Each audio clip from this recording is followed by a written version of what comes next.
জয়না AID থেকে আপনি লিখেছেন, আমি রাতে একা ঘুমাতে পারি না, আগে মৃত্যু ভয় কাজ করতো সব সময়, কিন্তু এখন ঘুমালে মনে হয় আমার আশপাশে কেউ আছে, আমার দিকে তাকিয়ে আছে। কেউ কাছে কেউ না থাকলে ঘুমাতে পারি না, এমন পরিস্থিতি আমার করণীয় কি? বোন ফাতিমা, এ ধরনের পরিস্থিতির জন্য আপনি কোনো সাইকিয়াট্রিস্টের শরণাপন্ন হতে পারেন। কোনো সাইকিয়াট্রিস্টের মাধ্যমে আপনি ট্রিটমেন্ট করতে পারেন যে আপনার কোনো সমস্যা তারা ধরতে পারেন কিনা, সহায়তা করতে পারেন কিনা। কখনো কখনো এগুলো আমাদের নিজেদের মানসিক সমস্যার কারণে দেখি আমরা, মানে বাস্তবে কোনো সমস্যা নেই, জাস্ট আমাদের মনে হয় সমস্যা, এমনটি হতে পারে। সেজন্য সাইকিয়াট্রিস্টের মাধ্যমে আপনি সহায়তা নিতে পারেন এবং ট্রিটমেন্ট নিতে পারেন। আবার কখনো কখনো দুষ্ট জিনের উপদ্রবের কারণে এটি হতে পারে, বা সেহের কারণে অনেক সময় হতে পারে। তো সেগুলো হলে আপনি রুকিয়া শরিয়ার আশ্রয় নিতে পারেন। রুকিয়া শরিয়ার জন্য আপনি নিজে সেলফ রুকিয়া, যেটা অনেকে আয়াত পড়বেন, সূরা বাকারা পড়বেন, বাকারাত তেলাওয়াত চালু করে রাখবেন, নিজে ঘরে চালু করবেন। ইনশাআল্লাহ এই পন্থাগুলো অবলম্বন করলে আশা করা যায় যদি ওই জাতীয় সমস্যা হয় তাহলে সেটা দূর হবে। ইসলামী সুলতানা বলেছেন, নিজের সম্পদকে মানুষের নজর থেকে বাঁচাতে করণীয় কি? কিছু জিনিস আছে মানুষের লোভাতুর দৃষ্টি পড়ে, হিংসাত্মক দৃষ্টি পড়ে, সেগুলো যথাসময় মানুষ প্রদর্শন করবেন না, এটাই হলো মূল বিষয়। এরপর যদি বদনজর লেগে যায় কারোর মনে হয়, তাহলে সেক্ষেত্রে তার কাছ থেকে তার হাত ধোয়া, মুখ ধোয়া পানি বা উজু করা পানি, উচ্ছিষ্ট পানি, সেটা আপনি যে জিনিসটার উপরে বদনজর রয়েছে সেই জিনিসটার উপর ধুয়ে ফেললে, প্রয়োগ করলে ইনশাআল্লাহ বিদিনিল্লাহ বদনজর কমে যাবে। হাদিস দ্বারা এটি প্রমাণিত। শারমিন জাহান আপনি লিখেছেন, নামাজে মহিলারা আওয়াজ করে তেলাওয়াত করতে পারবে? মহিলারা নিজেদের মতো করে, রাতের নামাজ যদি হয়, ঘরের মধ্যে যদি হয়, তাহলে একটু আওয়াজ করে পড়লেন, নিজের কান পর্যন্ত আসলে এটুকু জায়েজ আছে। বেপর্দা হয় বা পরপুরুষের কান পর্যন্ত যায়, সেরকম করে তেলাওয়াত করতে পারবেন না। নাবিল এআইডি থেকে আপনি লিখেছেন, আমার খালাতো মামাতো ফুফাতো বোনেরা কি আমার সামনে পর্দা করতে পারবে? আপনার খালাতো ফুফাতো বোনেরা, মামাতো বোনেরা, তারা আপনার সামনে পর্দা করতে পারবে না, পর্দা করতে হবে। তাদের পর্দা করা তাদের জন্য ওয়াজিব, এবং আপনিও পর্দা মেনটেন করা ওয়াজিব, কারণ তারা আপনার জন্য নন মাহারাম। ফারজান আহমেদ আপনি লিখেছেন, আমার স্বামী রাগে আমাকে একবার বলেছিল, হয় কালকেই বাড়ি আসবা, নয়তো ডিভোর্স পেপার পাঠিয়ে দেব। আমি তখন তার সম্মতিতে বাবার বাড়ি ছিলাম, এই জন্য আমাদের বিয়ে হবে কিনা? যেহেতু পাঠিয়ে দেব বলেছেন এবং তিনি সেটা দেন নাই, অতএব আপনাদের সম্পর্ক ছিন্ন হয়নি, বরং আপনারা স্বামী স্ত্রী হিসাবে আছেন। এই থেকে আপনি লিখেছেন, আমরা মেয়েরা যখন সফররত অবস্থায় থাকি, কখনো এমন হয় নামাজের পরিবেশ থাকে না, এরকম অবস্থায় কিভাবে নামাজ আদায় করতে হবে, বা সেক্ষেত্রে পর্দা কিভাবে মেনটেন করব? দেখুন, নামাজ আপনাকে পড়তেই হবে, আপনি যে পরিস্থিতি থাকুন না কেন। সফরে আপনি কোথাও ঠেকে গেছেন, আপনি কোনো একটা দোকানদারকে যদি বলেন, ভাই আমি 2 রাকাত নামাজ পড়বো, তিনি কি আপনাকে জায়গা করে দিবেন না? আমরা এই সমস্ত ক্ষেত্রে হেজিটেশন করি, এটা হলো মূল বিষয়। নামাজের মধ্যে মুখ খোলা রাখতে হবে। যদি আপনি যেখানে নামাজ পড়ছেন, দিক ফিরে নামাজ পড়ছেন, এখানে কোনো পুরুষ না থাকে, তাহলে মুখ খুলে নামাজ পড়বেন। পুরুষ হয়তো পিছনে আছে, দেখছেন না আপনাকে, তাহলে মুখ খুলে নামাজ পড়বেন। আর যদি মনে হয় না চতুর্পাশে পুরুশ, তাহলে সেক্ষেত্রে মুখ ঢেকে নামাজ পড়বেন। তারপর আপনাকে নামাজ কিন্তু পড়তে হবে।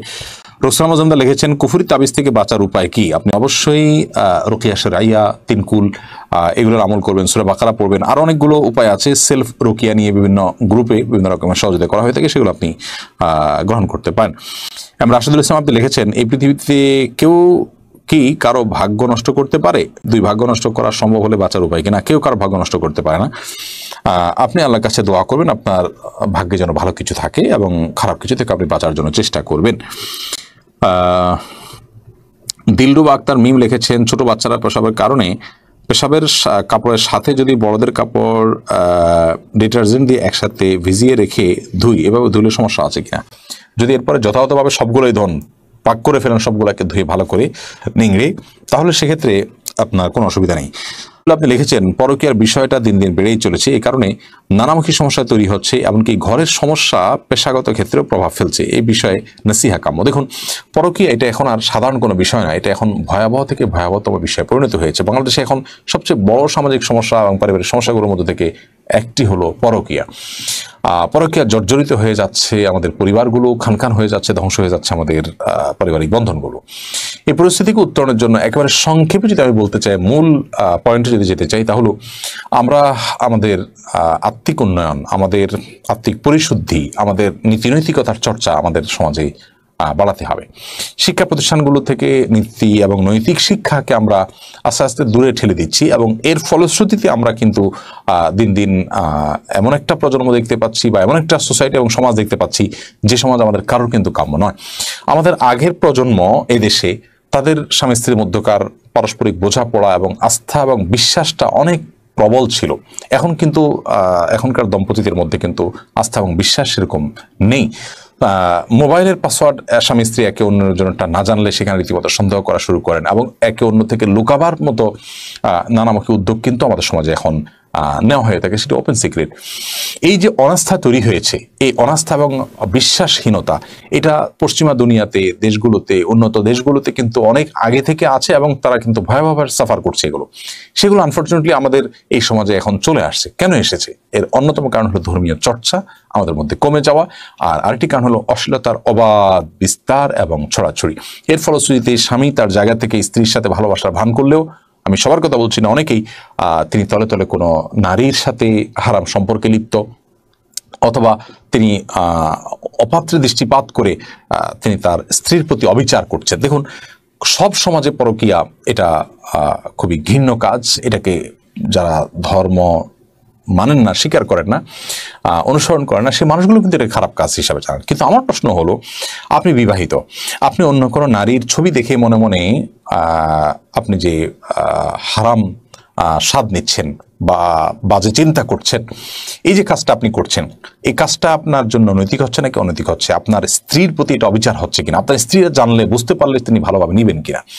তো এই সমস্ত সেটাকে অপরাধ মনে করে না, ইসলাম সেটাকে অপরাধ মনে করে। ঠিক একইভাবে বিবাহের আগে আপনি যখন সিঙ্গেল, তখন আপনি কোনো নারীর প্রতি আসক্ত হলেন, অবৈধ সম্পর্ক করলেন, তার ছবি বা তার ভিডিও দেখে আপনি আপনার হারাম স্বাদ আপনি আস্বাদন করলেন।